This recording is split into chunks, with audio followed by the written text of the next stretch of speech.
ومن الناس من يتخذ من دون الله أندادا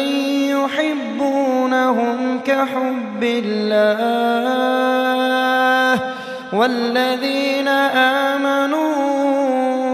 أشد حبا لله ولو يرى الذين ظلموا إذ يرون العذاب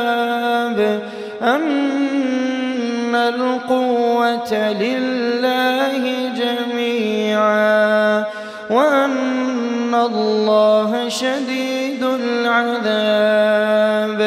إذ تبرأ الذين اتبعوا من الذين اتبعوا ورأوا العذاب وتقطعت بهم الأسباب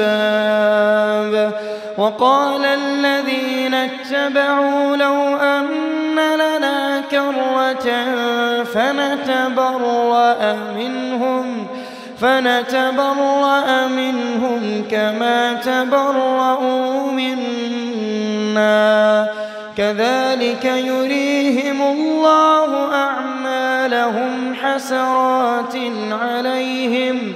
وما هم بخارجين من النار يا أيها الناس كلوا مما في الأرض حلالا طيبا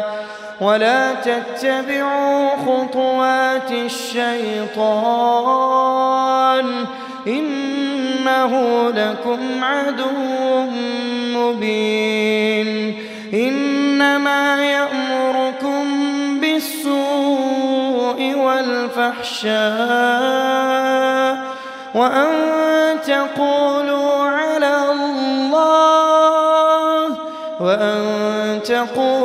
على الله ما لا تعلمون وإذا قيل لهم اتبعوا ما أنزل الله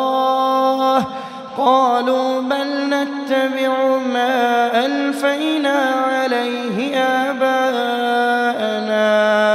أولو كان آباؤهم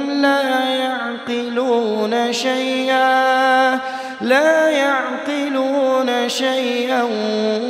ولا يهتدون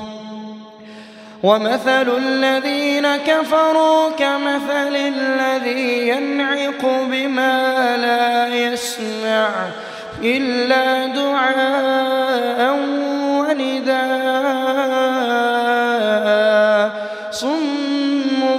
بكم عمي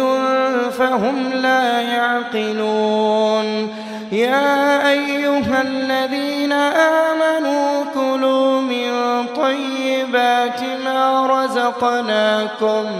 واشكروا لله إن كنتم إياه تعبدون إنما حرم عليكم الميتة والدم ولحم الخنزير وما أهل به لغير الله فمن اضطر غير باغ ولا عاد فلا إثم عليه إن الله غفور رحيم